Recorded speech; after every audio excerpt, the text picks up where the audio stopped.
Hi hello ನಮಸ್ತೆ, ನಾನು ರಾಜು. ಅಷ್ಟೇ ನೀವು ನೋಡ್ತಿದ್ದೀರಾ centre point Kannada YouTube channel. ಯಲಹಂಕದ ಕೋಗಿಲು ಗ್ರಾಮದ ಬಳಿ ಅಕ್ರಮವಾಗಿ ಕಟ್ಟಿದಂಥ ಕಟ್ಟಡವನ್ನು ನೆಲಸಮ ಮಾಡಿದ ವಿಷಯ ರಾಜ್ಯ ದೇಶ ಮಾತ್ರವಲ್ಲದೆ ಪಕ್ಕದಲ್ಲಿರುವಂಥ ಪಾಕಿಸ್ತಾನದಲ್ಲೂ ಕೂಡ ದೊಡ್ಡ ಸದ್ದನ್ನು ಮಾಡ್ತಾ ಇದೆ. ಹಾಗಾದರೆ ಸರ್ಕಾರ ಯಾಕೆ ಅಕ್ರಮ ಕಟ್ಟಡವನ್ನು ನೆಲಸಮ ಮಾಡ್ತು ಮತ್ತು ಆ ಸುದ್ದಿ ವಿವಾದವಾಗಿ ಹೊರಹೊಮ್ಮಲು ಇರುವಂಥ ಕಾರಣವೇನು, ಜೊತೆಗೆ ನಮ್ಮ ಕರ್ನಾಟಕ ಸರ್ಕಾರ ಮಾಡಿರುವಂಥ ತಪ್ಪಾದರೂ ಏನು, ಇವೆಲ್ಲವನ್ನು ನೋಡೋದಕ್ಕಿಂತ ಮೊದಲು ತನಕ ನಮ್ಮ ಚಾನಲ್ನ ಸಬ್ಸ್ಕ್ರೈಬ್ ಮಾಡಿಲ್ಲ ಅಂದರೆ ಈಗಲೇ ಸಬ್ಸ್ಕ್ರೈಬ್ ಮಾಡಿ, ಜೊತೆಗೆ ಕಾಮೆಂಟ್ಗಳ ಮುಖಾಂತರ ತಮ್ಮ ಅಭಿಪ್ರಾಯವನ್ನು ತಿಳಿಸಬಹುದು. ಎಸ್ ವೀಕ್ಷಕರೇ, ಯಲಹಂಕದ ಅಂದರೆ ಬೆಂಗಳೂರಿನ ಹಾರ್ಟ್ ಸಿಟಿ ಆಗಿರುವಂಥ ಬೆಂಗಳೂರಿನ ಯಲಹಂಕದ ಕೋಗಿಲು ಗ್ರಾಮದ ಬಳಿ ಸಾವಿರಾರು ಜನ ಅಕ್ರಮ ಕಟ್ಟಡಗಳನ್ನ ಕಟ್ಟಿಕೊಂಡು 20-30 ವರ್ಷಗಳಿಂದ ಇದ್ದರು. ಅವರು ಅಕ್ರಮ ಕಟ್ಟಡಗಳನ್ನ ಕಟ್ಟಿಕೊಂಡ ಸಲುವಾಗಿ ಅವರಿಗೆ ಪ್ರತಿ ಸಲ ನೋಟಿಸನ್ನು ಕೊಡಲಾಯಿತು. ಅದಾದ ನಂತರ ಸರ್ಕಾರ ಒಂದು ಆಲೋಚನೆಯನ್ನು ಮಾಡಿಲ್ಲ.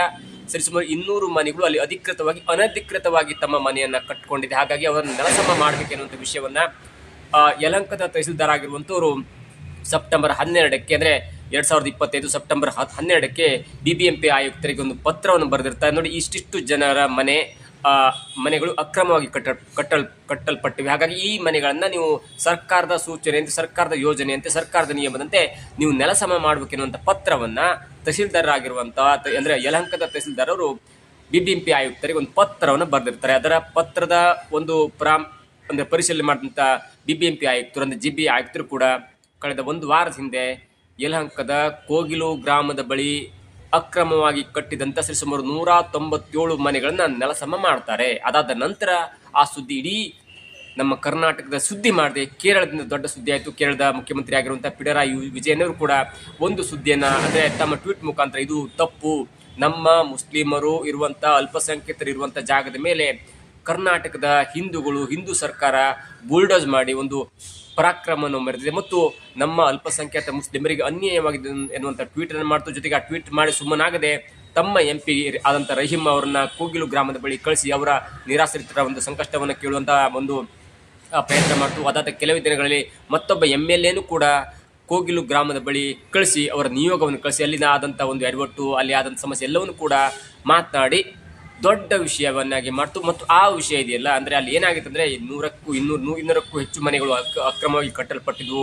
ಸರ್ಕಾರ ನೋಟಿಸ್ ಕೊಡುತ್ತೆ, ನಿಮಗೆ ಬೇರೆ ಬೇರೆ ಕಡೆ ಹೋಗಿದ್ವು, ಸರ್ಕಾರದ ಬೇರೆ ಬೇರೆ ವಿಷಯ ಕಾಮಗಾರಿಗೆ ಬೇಕಾಗಿರುವಂಥ ಜಾಗ ನಾವು ಕಾಮಗಾರಿ ಮಾಡ್ತೇವೆ, ಹಾಗಾಗಿ ನೀವು ಅದನ್ನು ಕಟ್ಟಡವನ್ನು ಬಿಟ್ಟು ಹೋಗಿ ಅನ್ನುವಂಥ ನೋಟಿಸ್ ಕೊಟ್ಟರು ಕೂಡ ಅಲ್ಲಿನ ನಿವಾಸಿಗಳು ಇಲ್ಲ, ನಾವು ಇದ್ದೇವೆ, ನಮಗೆ ಬೇರೆ ಕಡೆ ಜಾಗ ಇಲ್ಲ, ನಾವು ಬಡವರು, ನಾವು ಭಿಕ್ಷುಕರು ಎನ್ನುವಂಥ ವಿಷಯವನ್ನು ಹೇಳಿ ಮುಂದೂಡ್ತಾನೆ ಬಂದಿತ್ತು. ಆದರೆ ಸರ್ಕಾರದ ಒಂದು ನಿಯಮದಂತೆ ಈ ಘಟನೆ ಆಗಿದ್ದು ಕೇವಲ ಕೋಗಿಲು ಗ್ರಾಮದ ಬಳಿ ಮಾತ್ರ ಅಲ್ಲ, ಇಡೀ ರಾಜ್ಯಾದ್ಯಂತ ದಿನ ಕೂಡ JCBಗಳು ಗರ್ಜನೆ ಮಾಡ್ತಾನೆ ಇರುತ್ತೆ. ಅಕ್ರಮ ಕಟ್ಟಡಗಳು, ಅಕ್ರಮ ಒತ್ತು ಎಲ್ಲವೂ ಕೂಡ ಸರ್ಕಾರ ತನ್ನ ಸ್ವಾಧೀನಕ್ಕೆ ವಶಪಡಿಸ್ಕೊಳ್ತಾನೆ ಇರುತ್ತೆ. ಆದರೆ ಇಲ್ಲಿ ಆದಂಥ ಒಂದು ಪ್ರಕರಣದಲ್ಲಿ ಕೇರಳ CM ಮತ್ತು ಕೇರಳದ ಒಂದು LDF ಪಕ್ಷ ಎಂಟ್ರಿ ಆದ ನಂತರ ಈ ಸುದ್ದಿ ನಮ್ಮ ರಾಜ್ಯ, ನಮ್ಮ ದೇಶದಲ್ಲಿ ಸುದ್ದಿ ಆಯಿತು.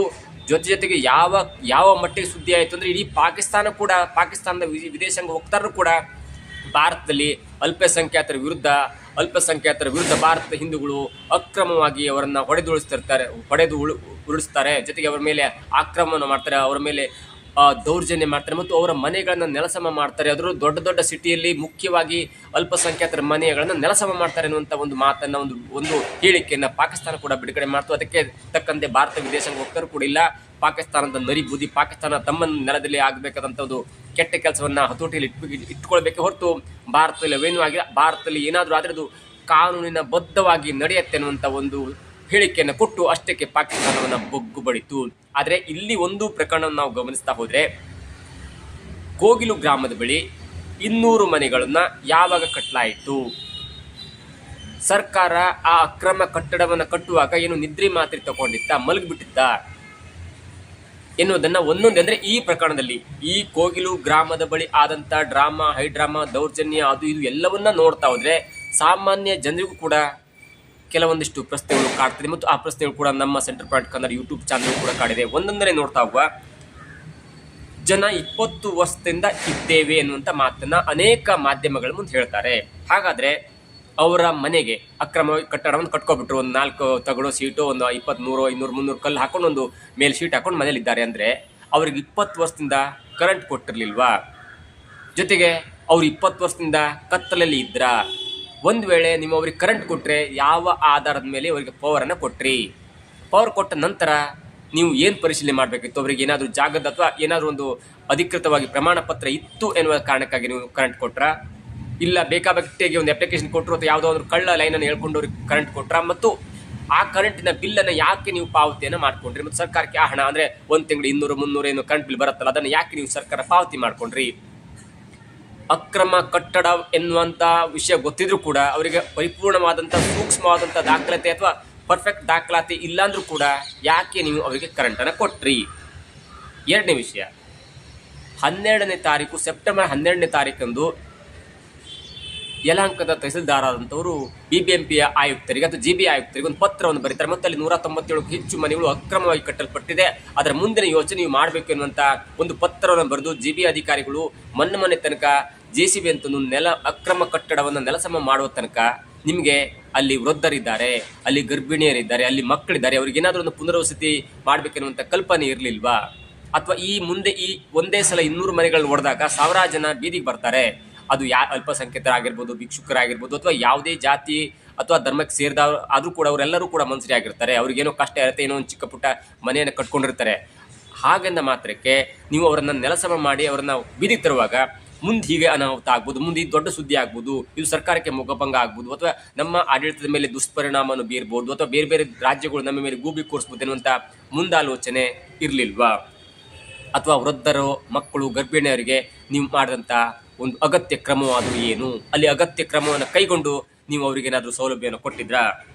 ಮೂರನೇದಾಗಿ ನೋಡಿ, ಈಗ ನಮ್ಮ ಕಾಂಗ್ರೆಸ್ ಸರ್ಕಾರ ಬಂದು ನೇರವಾಗಿ ಒಂದು ರೂಲ್ಸನ್ನು ಹೇಳುತ್ತೆ, ಯಾರಾದರೂ ಮನೆಯ ಮುಂದೆ ಕಸ ಎಸೆದ್ರೆ ಅಥವಾ ರೋಡಲ್ಲಿ ಕಸ ಎಸೆದ್ರೆ ಒಂದು ಚಿಕ್ಕದು ಒಂದು ಅರ್ಧ kg ಕಸ ಇರುತ್ತೆ, ಒಂದು 4 ಬಾಳೆಹಣ್ಣು ತಿಂದಿರ್ತಾರೆ, ಮತ್ತು ಚಿಕ್ಕ ಪುಟ್ಟ ಕಸ ಇರುತ್ತೆ, ಒಂಚೂರು TV ತಂದ ಬ್ಯಾಗ್ ಏನೋ ಇರುತ್ತೆ, ಅದನ್ನು ರೋಡಲ್ಲಿ ಆ ಒಂದು ನಿಗದಿಪಡಿಸಿದಂಥ ಸ್ಥಳದಲ್ಲಿ ಎಸ್ಬಿಟ್ರೆ ಸರ್ಕಾರ ಹೇಳುತ್ತೆ, ಏನಾದರೂ ಬೇರೆ ಬೇರೆ ಜಾಗದಲ್ಲಿ ನೀವು ಕಸ ಎಸ್ಬಿಟ್ರೆ ಆ ಕಸವನ್ನು ಎತ್ಕೊಂಡು ನಿಮ್ಮ ಮನೆ ಮುಂದೆ ನಿಮ್ಮ ಬಾಗಿಲ ಹತ್ರ ಸುರಿದು ಹೋಗ್ತೇವೆ ಅನ್ನುವಂಥ ಮಾತನ್ನು ಹೇಳ್ತೇವೆ, ಮತ್ತು ಅಷ್ಟು ನಾವು ಅಚ್ಚುಕಟ್ಟಾಗಿದ್ದೇವೆ, ನೀವು ನಿಮ್ಮ ಎಲ್ಲ ಚಲನ ವಲಗಳನ್ನ ಗಮನಿಸ್ತೇವೆ ಅನ್ನುವಂಥ ಹೇಳಿಕೆಯನ್ನು ಕೊಡುವಂಥ ಸರ್ಕಾರ 20 ವರ್ಷಗಳಿಂದ 200 ಮನೆಗಳನ್ನು ಒಂದೇ ಜಾಗದಲ್ಲಿ ಕಟ್ಕೊಂಡು ಅವರು ಸಂಸಾರ ಮಾಡ್ತಿದ್ದಾರೆ, ಅವರು ಅಕ್ರಮವಾಗಿ ಕಟ್ಟಡ ಕಟ್ಕೊಳ್ತಿದ್ದಾರೆ ಅನ್ನುವಂಥ ಒಂದು ಕಿಂಚಿತ್ತು ದಾಖಲಾತಿ, ಕಿಂಚಿತ್ತು ಒಂದು ಲಕ್ಷ್ಯ ನಿಮ್ಗೆ ಯಾವ ಅಧಿಕಾರಿಗಳು ಕಾಣಲಿಲ್ವಾ?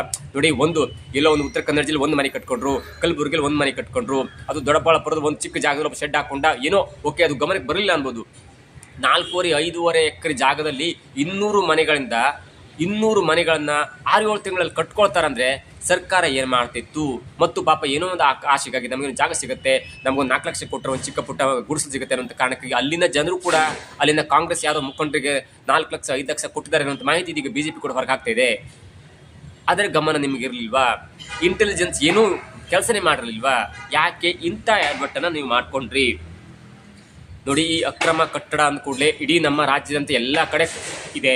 ಎಲ್ಲರೂ ಕೂಡ ಅಕ್ರಮ, ಒಂದು ಜಾಗ ಸಿಕ್ಕಿದಾಗ ಬಿಲ್ಡಿಂಗ್ ಕಟ್ಕೋತಾರೆ, ಜಾಗ ಸಿಕ್ಕಿದಾಗ ತರಕಾರಿ ಮಾಡ್ತಾರೆ, ಜಾಗ ಸಿಕ್ಕಿದಾಗ ಅಲ್ಲೇನೋ ಒಂದು ಹಣ್ಣು ವ್ಯಾಪಾರ ಮಾಡ್ಕೋತಾರೆ, ಅದನ್ನೇ ತಮ್ಮ ಸ್ವಂತ ಜಾಗವೆಂದು ಪರಿಗಣನೆ ಮಾಡಿ ಅಥವಾ ಅದನ್ನೇ ವಾದ ಮಾಡಿಕೊಂಡು ಬೇರೆಯವ್ರಿಗೆ ಬರಲಿಕ್ಕೆ ಕೊಡಲ್ಲ. ಮತ್ತು ಅದನ್ನು ಸರ್ಕಾರ ನಕ್ಷೆಗಳನ್ನು ತೆಗೆದುಕೊಂಡು ಅದರಲ್ಲಿ ಅಲ್ಲಿನ ಆಯಾ ತಾಲೂಕಿಗೆ ಸಂಬಂಧಪಟ್ಟಂತೆ ಅಲ್ಲಿನ ಒಂದು ತಹಸೀಲ್ದಾರರು ಕೊಟ್ಟಂಥ ಮಾಹಿತಿ ಮೇರೆಗೆ ಸರ್ಕಾರ ಅವೆಲ್ಲವನ್ನು ಕೂಡ ತೆರವು ಮಾಡುವಂಥ ಕಾರ್ಯ ಈ ಸ್ವಾತಂತ್ರ್ಯ ಬಂದ ನಂತರ ಆಗ್ತಾನೇ ಇದೆ. ಆದರೆ ಅಲ್ಲಿ ಎಲ್ಲೂ ಆಗದಂಥ ಕಾಳಜಿ, ಅಲ್ಲೆಲ್ಲೂ ಪುನರ್ವಸತಿ ಕಲ್ಪಿಸಬೇಕೆನ್ನುವಂಥ ಸರ್ಕಾರದ ಮನಸ್ಥಿತಿ ಇಲ್ಲದಂಥ ಸರ್ಕಾರ ಯಾಕೆ ಕೋಗಿಲು ಗ್ರಾಮದಲ್ಲಿ ಆದಂಥ 200 ಮನೆಗಳನ್ನು ಧ್ವಂಸ ಮಾಡಿದ ನಂತರ ಕೇರಳದ ಒಬ್ಬ ವ್ಯಕ್ತಿ ಹೈಕಮಾಂಡ್ ಮುಖಾಂತರ ಒತ್ತಡ ತಂದು ವೇಣುಗೋಪಾಲ್ ಅವರು ರಾಹುಲ್ ಗಾಂಧಿ ಅವರನ್ನು ಮೀಟ್ ಮಾಡಿ ಒತ್ತಡ ತಂದು ಕರ್ನಾಟಕ ಸರ್ಕಾರಕ್ಕೆ ಚಾಟಿ ಬೀಸಿದ ನಂತರ ಯಾಕೆ ನೀವು ಅತ್ಯಂತ ವೇಗವಾಗಿ ಕ್ಯಾಬಿನೆಟ್ ಕರೆದು ಅತ್ಯಂತ ವೇಗವಾಗಿ ಒಂದೇ ದಿನದಲ್ಲಿ ಕ್ಯಾಬಿನೆಟ್ ಮೀಟಿಂಗ್ ಕರೆದು ಸಚಿವ ಜಮೀರ್ ಅಹಮದ್ ಖಾನ್ ಅವರ ಒಂದು ಖಾತೆಯಲ್ಲಿ ಬರುವಂಥ 200 ಮನೆಗಳನ್ನು ಅವ್ರಿಗೆ ಒದಗಿಸ್ತೇವೆ, ಅವ್ರಿಗೆ ಸ್ವಲ್ಪ ಸಾಲ ಕೊಡ್ತೇವೆ, ಅವರಿಗೆ ಸ್ವಲ್ಪ ಕಡಿಮೆ ದರದಲ್ಲಿ ಮನೆ ಕೊಡ್ತೇವೆ ಅನ್ನುವಂಥ ಮಾತಿದೆಯಲ್ಲ, ಅದು ಯಾಕೆ ಬೇಕಿತ್ತು? ಅದರ ಉದ್ದೇಶ ಏನು ಅಥವಾ ದುರುದ್ದೇಶವೇನು? ಇವೆಲ್ಲವೂ ಕೂಡ ಸರ್ಕಾರಕ್ಕೆ ಜನರು ಪ್ರಶ್ನೆಯನ್ನು ಮಾಡ್ತಾ ಇದ್ದಾರೆ. ಜೊತೆಗೆ ಸಿದ್ದರಾಮಯ್ಯ ಅಂದ ಕೂಡಲೇ ನಮ್ಮ ರಾಷ್ಟ್ರ ಕಂಡಂಥ ಒಬ್ಬ ರಾಷ್ಟ್ರ ಕಂಡಂಥ ಒಂದು ಮೇಧಾವಿ ಮುಖ್ಯಮಂತ್ರಿ ಅಂತ ಹೇಳ್ಬೋದು. ಅವ್ರು ಯಾರು ಕೂಡ ತಲೆಬಾಗಲ್ಲ. ರಾಹುಲ್ ಗಾಂಧಿ ಅವರಿಗೆ ಕಂಪೇರ್ ಮಾಡಿ ರಾಹುಲ್ ಗಾಂಧಿಗಿಂತ ಒಂದು ಸ್ಟೆಪ್ ಮುಂದಿದ್ದಾರೆ ಅಂತ ಹೇಳ್ಬೋದು ಜನಪ್ರಿಯತೆಯಲ್ಲಿ ಮತ್ತು ಅವರ ನೇರವಾದ ನುಡಿಗಳಲ್ಲಿ ಮತ್ತು ನೇರವಾದಂಥ ಆಡಳಿತದಲ್ಲಿ. 2007-6ಕ್ಕೆ ಕರ್ನಾಟಕದಲ್ಲಿ ಕಾಂಗ್ರೆಸ್ಗೆ ಬಂದ ನಂತರ ಅಂದರೆ JDS ಪಕ್ಷವನ್ನು ತೊರೆದು ಕಾಂಗ್ರೆಸ್ಗೆ ಬಂದ ನಂತರ ಕಾಂಗ್ರೆಸ್ ಪಕ್ಷವನ್ನು ಇಲ್ಲೇ ತನಕ ಅಧಿಕಾರಕ್ಕೆ 10-12 ವರ್ಷ ಅಧಿಕಾರದಲ್ಲಿ ಇಟ್ಟವರು ಅದ್ಯಾರಂದರೆ ಸಿದ್ದರಾಮಯ್ಯನವರು. ಅಂಥ ವ್ಯಕ್ತಿಗೆ ಈ ನಿನ್ನೆ ಮೊನ್ನೆ ತನಕ ಸಿದ್ದರಾಮಯ್ಯ ಜಿ ಎನ್ನುವಂಥ ವ್ಯಕ್ತಿ ವೇಣುಗೋಪಾಲ್ ಅವರು ಸಡನ್ ಇದ್ದಕ್ಕಿದ್ದಂತೆ ಕೇರಳ ಮುಸ್ಲಿಮ್ಸಿಗೆ ಅನ್ಯಾಯವಾಗಿದೆ. ಕೇರಳ ಮುಸ್ಲಿಂ ಜನರನ್ನ, ಅಲ್ಪಸಂಖ್ಯಾತರನ್ನ ಕರ್ನಾಟಕ ಹಿಂದೂಗಳು ಬುಲ್ಡೋಸ್ ಮಾಡ್ತಿದ್ದಾರೆ ಎನ್ನುವಂಥ ಕಾರಣಕ್ಕಾಗಿ I spoke to CM of Karnataka Siddaramaiah ಎನ್ನುವಂಥ ಈ ಸಿದ್ದರಾಮಯ್ಯ ಎನ್ನುವಂಥ ಮಾತನ್ನು ಹೇಳ್ತಾರಲ್ಲ, ಆ ಜಿ ಎಲ್ಲಿ ಹೋಯ್ತು? ಸಡನ್ ಆಗಿ ಅವರಿಗೆ ಕರ್ನಾಟಕ ಸರ್ಕಾರವನ್ನ ಇಟ್ಕೊಳ್ಬೇಕು ಎನ್ನುವಂಥ ಒಂದು ಮನಸ್ಥಿತಿ ಬಂದದ್ದು ಯಾಕೆ? ಆ ಜಿ ಮರ್ಯಾದ ಕಾರಣಕ್ಕಾಗಿ ಸಿದ್ದರಾಮಯ್ಯನವರಂತ ಒಂದು ಮೇಧಾವಿ ವ್ಯಕ್ತಿ ಹೆದರ್ಕೊಂಡು ರಾಹುಲ್ ಗಾಂಧಿ ಮತ್ತು ವೇಣುಗೋಪಾಲ್ ಅವರ ಮಾತಿಗೆ ಬೆಲೆ ಕೊಟ್ಟು ಹೆದರ್ಕೊಂಡು ನಮ್ಮ ಕರ್ನಾಟಕ ಸರ್ಕಾರವನ್ನೇ ಮಾರ್ಕೊಂಡು ಬಿಟ್ರ. ಯಾರಿಗೆ ಬೇರೆ ಪಕ್ಷದವರಿಗೆ ಬೇರೆ ಅಥವಾ ವಿರೋಧ ಪಕ್ಷದವರಿಗೆ ಏಕವಚನದಲ್ಲಿ ಮಾತನಾಡುವಂಥ ಸಿದ್ದರಾಮಯ್ಯನವರು ಒಬ್ಬ ಕೇರಳದ ಒಬ್ಬ ವ್ಯಕ್ತಿಗೆ ಯಾಕೆ ಅಷ್ಟು ಸರೆಂಡರ್ ಆಗಿ ಮಣೆ ಹಾಕಿ 200 ಮನೆಗಳನ್ನು ಸಡನ್ ಆಗಿ ಕೊಡುವಂಥ ನಿರ್ಣಯಕ್ಕೆ ಯಾಕೆ ಬಂದರು? ಹಾಗೆ ನೋಡಿದ್ರೆ ಪ್ರತಿದಿನ ಪ್ರತಿ ಕ್ಷಣವೂ ಕೂಡ ನಮ್ಮ ತಹಸೀಲ್ದಾರ್ ಅಂದರೆ ಬೇರೆ ಬೇರೆ ತಾಲೂಕಿನ ತಹಸೀಲ್ದಾರ್ಗಳು ಬೇರೆ ಬೇರೆ ತಾಲೂಕಿನಲ್ಲಿ ಜಿಲ್ಲೆಯಲ್ಲಿ ಈ ಬುಲ್ಡೋಸ್ ಮಾಡುವಂಥ ಅಥವಾ ಅಕ್ರಮ ಕಟ್ಟಡ ಮತ್ತು ಒತ್ತುವರಿಯನ್ನು ಸ್ವಾಧೀನಪಡಿಸಿಕೊಳ್ಳುವಂಥ ಕ್ರಿಯೆ ಪ್ರತಿದಿನ ಆಗುತ್ತೆ. ಅಲ್ಲಿ ಎಲ್ಲೂ ಕಾಣದಂಥ ಕಾಳಜಿ ಪಕ್ಕದ ಕೇರಳ ರಾಜ್ಯದ ಒತ್ತಡಕ್ಕೆ ಮಣಿದು ಅದು ಕೇರಳ ರಾಜ್ಯದಲ್ಲಿ ಇರುವಂಥ ಒಬ್ಬ ನಮ್ಮ ಮೇಲಿನ KPCCಯ ಕಾರ್ಯದರ್ಶಿಗೆ ಮಣಿದು ಹೆದರ್ಕೊಂಡು ಯಾಕೆ ಇಂಥ ನಿರ್ಣಯವನ್ನು ಕೈಗೊಂಡ್ರು? ನಮ್ಮ ರಾಜ್ಯದಲ್ಲಿ ಅನಾಹುತ ಆಗಿದೆ ಅಥವಾ ಜಲಪ್ರಳಯ ಆಗಿದೆ, ಬೇರೆ ಬೇರೆ ಭೂಕಂಪ ಆಗಿದೆ, ಬೇರೆ ಎಲ್ಲ ಆದರೂ ಕೂಡ ಒಂದೇ ದಿನದಲ್ಲಿ ಕ್ಯಾಬಿನೆಟ್ ಮೀಟಿಂಗನ್ನು ಯಾವಾಗ ನೀವು ಕರೆದಿದ್ರಿ? ನಿಮ್ಮ ಅಂದರೆ ಈ ರಾಜಕೀಯ ಇತಿಹಾಸ ಕಾಂಗ್ರೆಸ್ ಇರ್ಬೋದು, BJP ಇರ್ಬೋದು, ಯಾವುದೇ ಒಂದು ಇತಿಹಾಸ ತೆಗೆದುಕೊಂಡು ಕೂಡ ಯುದ್ಧದ ಸಂದರ್ಭದಲ್ಲಿ ಸಡನ್ ಆಗಿ ಕ್ಯಾಬಿನೆಟ್ ಮೀಟಿಂಗನ್ನು ಸೆಂಟ್ರಲ್ ಕರೆಯುತ್ತೆ. ಆದರೆ ರಾಜ್ಯ ಸರ್ಕಾರಗಳು ಕೂಡ ಅಂಥ ಒಂದು ಸಡನ್ ಆಗಿ ತ್ವರಿತಗತಿಯಲ್ಲಿ ಅಂದರೆ ಒಂದು ನಿರ್ಣಯ ಪಕ್ಷದಿಂದ ಬಂತು ಎನ್ನುವಂಥ ಕಾರಣಕ್ಕಾಗಿ ಒಂದು ಪಕ್ಷ ತಮಗೆ ಸ್ಪಷ್ಟನೆಯನ್ನು ಕೇಳ್ತು ಎನ್ನುವಂಥ ಕಾರಣಕ್ಕಾಗಿ ಹೆದರ್ಕೊಂಡು ಅದೇ ದಿನ ಕ್ಯಾಬಿನೆಟನ್ನು ಕರೆದು ಅವೆಲ್ಲ ವ್ಯವಸ್ಥೆಯನ್ನು ಮಾಡಿ ಅದೇ ದಿನ 200 ಮನೆಗಳನ್ನು ನಾವು ಕೊಡ್ತೇವೆ ಎನ್ನುವಂಥ ಮ್ಯಾಪನ್ನು ತೋರಿಸಿ ಬೈಯಪ್ಪನಹಳ್ಳಿಯಲ್ಲಿ 200 ಮನೆ ರೆಡಿಯಾಗಿದೆ ಎನ್ನುವಂಥ ಮಾಹಿತಿಯನ್ನು ಕೊಡುವಂಥ ಸಂದರ್ಭಕ್ಕೆ ಹೋದಾಗ ನಮ್ಮ ಸರ್ಕಾರ ಯಾವ ರಾಜ್ಯಕ್ಕೆ ಮಾರ್ಕೊಂಡು ಬಿಡ್ತು? ಇವೆಲ್ಲವೂ ಕೂಡ ಇದೀಗ ಜನರು ಕೇಳ್ತಾ ಇರುವಂಥ ಪ್ರಶ್ನೆಯಾಗಿದೆ. ಜೊತೆಗೆ ನೋಡಿ, ಸಿದ್ದರಾಮಯ್ಯನವರು ಅಷ್ಟು ಬೇಗ ಯಾವುದಕ್ಕೂ ತಲೆ ಕೆಡಿಸ್ಕೊಂಡವರೆಲ್ಲ. ನಾನು ಉತ್ತರ ಕನ್ನಡ ಜಿಲ್ಲೆ ಅಂಕೋಲ ತಾಲೂಕಿನವನು. ಉತ್ತರ ಕನ್ನಡ ಜಿಲ್ಲೆಯ ಅಂಕೋಲ ತಾಲೂಕಿನ ಸೀರೂರು ಗ್ರಾಮದಲ್ಲಿ ಗುಡ್ಡ ಕುಸಿತ ಆದಾಗ ಅರ್ಧ ಗಂಟೆ ಬಂದು ಹೋದಂಥ ವ್ಯಕ್ತಿ ಇನ್ನೂ ತನಕ 1.5 ವರ್ಷ ಆಯಿತು, ಇನ್ನೂ ತನಕ ಕೂಡ ಸಿದ್ದರಾಮಯ್ಯನವರು ಉತ್ತರ ಕನ್ನಡ ಜಿಲ್ಲೆಯ ಕಡೆ ಮುಖ ಹಾಕಿಲ್ಲ. ಅಂಥ ಒಂದು ವ್ಯಕ್ತಿ, ಅಂಥ ಒಬ್ಬ ರಾಜಕೀಯ ಮುತ್ಸದಿ ಪಕ್ಷ ಒಂದು ಸ್ಪಷ್ಟನೆಯನ್ನು ಕೇಳ್ತು ಎನ್ನುವಂಥ ಕಾರಣಕ್ಕಾಗಿ 200 ಮನೆಯನ್ನು ಮಂಜೂರು ಮಾಡೋದಾಗಿರ್ಬೋದು, ಒಂದು ಕ್ಯಾಬಿನೆಟ್ ಮೀಟಿಂಗನ್ನು ಕರೆದಾಗಿರ್ಬೋದು, ಎಲ್ಲವೂ ಕೂಡ ಒಂದು ಯಕ್ಷ ಪ್ರಶ್ನೆಯನ್ನು ಹುಟ್ಟಾಕತ್ತೆ. ಇನ್ನು ಕೇರಳದ ವಿಷಯಕ್ಕೆ ಬರೋದಾದರೆ, ಕೇರಳ ವಿಷಯಕ್ಕೆ ಪದೇ ಬರೋದಾದರೆ, ಯಾವಾಗ ಕೇರಳ ಒಂದು ಅಹವಾಲನ್ನು ನೀಡ್ತಲ್ಲ, ಅದು ಕೇರಳದ ಮೇಲೆ ನಮ್ಮ ಕರ್ನಾಟಕಕ್ಕೆ ಅತ್ಯಂತ ದೊಡ್ಡ ಪ್ರೀತಿ ಅಂತ ಹೇಳ್ಬೋದು. ಮೊನ್ನೆ ಸ್ಥಳೀಯ ಚುನಾವಣೆಗಳಾದಾಗಲೂ ಕೂಡ ನಮ್ಮ DK ಶಿವಕುಮಾರ್ ಅವರು ಹೇಳ್ತಾರೆ, ಕೇರಳದ ಸ್ಥಳೀಯ ಚುನಾವಣೆಗಳಿಗೆ ಸರ್ಕಾರದಲ್ಲಿ ಅಥವಾ ಬೇರೆ ಬೇರೆ ಪ್ರೈವೇಟ್ ಕಂಪ್ನಿಗಳಿಗೆ ಕೆಲಸ ಮಾಡ್ತಾ ಇರುವಂಥ ಕೇರಳಿಗರಿಗೆ ರಜೆ ಸಹಿತ ವೇತನವನ್ನು ಕೊಡಬೇಕು ಎನ್ನುವಂಥ ಒಂದು ನೋಟಿಸನ್ನು ಕೊಡ್ತಾರೆ. ಅದು ಕೂಡ ಕರ್ನಾಟಕಕ್ಕೆ ಕೇರಳದ ಮೇಲೆ ಅಥವಾ ಕೇರಳದ KPCC ಕೇರಳದಲ್ಲಿ ಇರುವಂಥ ವ್ಯಕ್ತಿ ಹೈಕಮಾಂಡ್ನಲ್ಲಿ ದೊಡ್ಡ ವ್ಯಕ್ತಿಯಾಗಿದ್ದಾರೆ ಮತ್ತು ಅವರು ನಮ್ಮ ಮೇಲೆ ಎಲ್ಲವನ್ನು ನಿಗಾ ಇಡ್ತಾ ಇರುವಂಥ ಕಾರಣಕ್ಕಾಗಿ ಅವರನ್ನು ಮೆಚ್ಚಲಿಕ್ಕೆ ರಜೆ ಕೊಟ್ಟಾಯಿತು. ಇನ್ನು ವಯನಾಡಿನಲ್ಲಿ ಭೂಕುಸಿತ ಆದಾಗ 10 ಕೋಟಿ ರೂಪಾಯಿಯನ್ನು ದೇಣಿಗೆಯಾಗಿ ಕೊಡುತ್ತೆ ನಮ್ಮ ಕರ್ನಾಟಕ ಸರ್ಕಾರದ ಫಂಡ್ನಿಂದ. ಇನ್ನು ಕರ್ನಾಟಕದ ಆನೆಯಿಂದ ತುಡಿತಕ್ಕೆ ಒಳಪಟ್ಟ ಚಾಮರಾಜನಗರ ಜಿಲ್ಲೆಯ ಪಕ್ಕದ ಗಡಿಯಲ್ಲಿರುವಂಥ ಕೇರಳದ ವ್ಯಕ್ತಿಗೆ 10 ಲಕ್ಷ ರೂಪಾಯಿ ಅಥವಾ 15 ಲಕ್ಷ ರೂಪಾಯಿಯನ್ನು ಪರಿಹಾರ ಧನವಾಗಿ ಘೋಷಣೆ ಮಾಡುತ್ತೆ. ಯಾಕಂದರೆ ಸತ್ತವರು ಕೇರಳದವರಾಗಿದ್ದರೂ ಕೂಡ ಆನೆ ಮಾತ್ರ ಕರ್ನಾಟಕದಾಗಿತ್ತು ಎನ್ನುವಂಥ ಕಾರಣಕ್ಕಾಗಿ ಅಲ್ಲೂ ಕೂಡ ನಮ್ಮ ಕರ್ನಾಟಕ ಸರ್ಕಾರ ಒಂದು ಮಾನವೀಯತೆಯನ್ನು ಮೆರೆದು 10 ಅಥವಾ 15 ಲಕ್ಷವನ್ನು ಕೊಡುತ್ತೆ.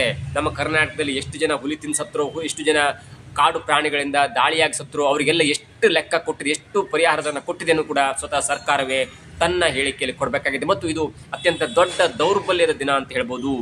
ಇನ್ನು ಪಾಕಿಸ್ತಾನ ವಿಚಾರಕ್ಕೆ ಬಂದಾಗ ಅಥವಾ ಬಾಂಗ್ಲಾ ವಿಚಾರಕ್ಕೆ ಬಂದಾಗ ಅಥವಾ ಪಾಕಿಸ್ತಾನ ಯಾಕೆ ಈ ವಿಷಯವನ್ನು ಎತ್ಕೊಂಡು ನಮ್ಮ ಭಾರತದ ಮೇಲೆ ಒಂದು ಮರುದಾಳಿಯನ್ನು ಮಾಡ್ತಿದೆ ಅನ್ನುವಂಥ ವಿಚಾರಕ್ಕೆ ಹೋದಾಗ, ಭಾರತ ಅಂದ್ಕೊಂಡು ಹಿಂದೂ ರಾಷ್ಟ್ರ, ಭಾರತ ಅಂದ್ಕೊಂಡು ಜಾತ್ಯತೀತ ರಾಷ್ಟ್ರ ಅನ್ನೋದು ಕೂಡ ಈಗ ಮನದಟ್ಟಾಗಿದೆ. ಮತ್ತು ಭಾರತದಲ್ಲಿ ಎಲ್ಲರೂ ಕೂಡ ಹಿಂದೂ, ಮುಸ್ಲಿಂ, ಪಾರ್ಸಿ, ಕ್ರಿಶ್ಚಿಯನ್ ಎಲ್ಲರೂ ಕೂಡ ಒಂದು ಸಮಾಧಾನವಾಗಿ ಅಥವಾ ಎಲ್ಲರೂ ಕೂಡ ಇಲ್ಲಿ ತನ್ನ ಒಂದು ಸ್ವಾತಂತ್ರ್ಯವನ್ನು ಅನುಭವಿಸ್ಬೋದು ಎನ್ನುವಂಥ ಒಂದು ಲೆಕ್ಕಾಚಾರ ಇರುವಾಗ, ಹೇಗಾದರೂ ಮಾಡಿ ಭಾರತದಲ್ಲಿ ಈ ರಾಷ್ಟ್ರಕ್ಕೆ ತಿಳಿಸಬೇಕು, ಭಾರತದಲ್ಲಿ ಯಾವುದು ಸರಿ ಇಲ್ಲ, ಭಾರತದಲ್ಲಿ ಹಿಂದೂ ಮುಸ್ಲಿಂ ಗಲಾಟೆ ಆಗ್ತಿದೆ, ಮುಸ್ಲಿಮ್ಸನ್ನು ಭಾರತದ ಹಿಂದೂಗಳು ಬುಲ್ಡೋಸ್ ಮಾಡ್ತಿದ್ದಾರೆ ಅಂತ ಒಂದು ಬೀಜವನ್ನು ಬಿತ್ತಬೇಕು ಇರುವಂಥ ಕಾರಣಕ್ಕಾಗಿ ಇದೀಗ ಪಾಕಿಸ್ತಾನ ಕೂಡ ಪ್ಲ್ಯಾನ್ ಮಾಡ್ಕೊಳ್ತಾನೆ ಇತ್ತು.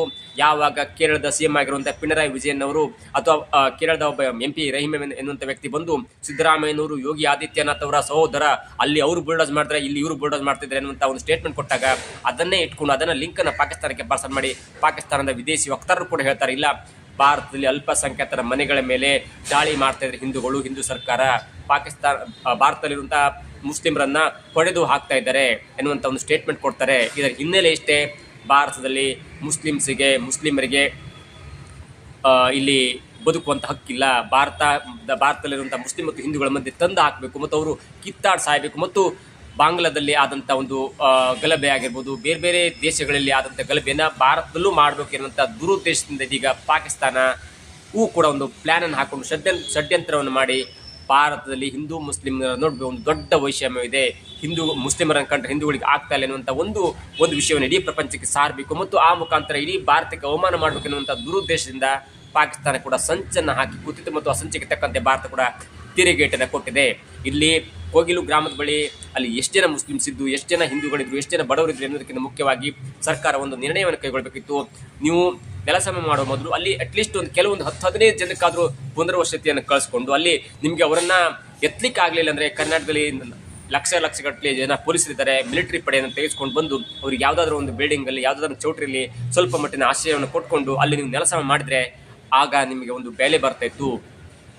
ಅದನ್ನು ಬಿಟ್ಟು ನೆಲಸಮ ಮಾಡದೆ ಅಥವಾ ನೆಲಸಮ ಮಾಡಿ, ಹೌದು ಮೊದಲು ಪಿಣರಾಯಿ ವಿಜಯನ್ ಅವರು ಸ್ಟೇಟ್ಮೆಂಟ್ ಕೊಟ್ಟಾಗ ಅದಕ್ಕೆ ಸಿದ್ದರಾಮಯ್ಯ ಮತ್ತು ಡಿ ಕೆ ಶಿವಕುಮಾರ್ ಹೇಳ್ತಾರೆ, ಇದರಲ್ಲಿ ಕೇರಳ ಸರ್ಕಾರ ಭಾಗವಹಿಸುವಂಥ, ಕೇರಳ ಸರ್ಕಾರ ಮೂಗು ತೋರಿಸುವಂಥ ಅವಶ್ಯಕತೆ ಇಲ್ಲ, ನಾವು ಕಾನೂನುಬದ್ಧವಾಗಿ ಎಲ್ಲವನ್ನು ನೋಡಿದ್ದೇವೆ ಅನ್ನುವಂಥ ಸಿದ್ದರಾಮಯ್ಯ ಮತ್ತು ಡಿ ಕೆ ಶಿವಕುಮಾರ್ ಅವರು ಯಾವಾಗ KC ವೇಣುಗೋಪಾಲ್ ಅವರು ಎಂಟ್ರಿ ಆದ ನಂತರ ಇಲ್ಲ, ಇದೊಂದು ಸ್ಪೆಷಲ್ ಪ್ರಕರಣವಾಗಿ ಪರಿಗಣನೆ ಮಾಡಿಕೊಂಡು ನಾವು ಅವರಿಗೆ ಪುನರ್ವಸತಿಯನ್ನು ಕಲ್ಪಿಸಿ ಕೊಡ್ತೇವೆ, ಯಾವತ್ತೂ ಕೂಡ ಅಕ್ರಮ ಕಟ್ಟಡವೇ, ಅದನ್ನು ನಾವು ಪ್ರೇರೇಪಣೆ ಮಾಡಲಾದ್ರೆ ಇದೊಂದು ವಿಶೇಷ ಪ್ರಕರಣವೆಂದು ಪರಿಗಣಿಸಿ ನಾವು ಅದನ್ನು ಮಾಡ್ತಾ ಇದ್ದೇವೆ ಅನ್ನುವಂಥ ಒಂದು ಬಾಲಿಶವಾದಂಥ ಸ್ಟೇಟ್ಮೆಂಟನ್ನು ಕೊಡ್ತಾ ಇದ್ದಾರೆ.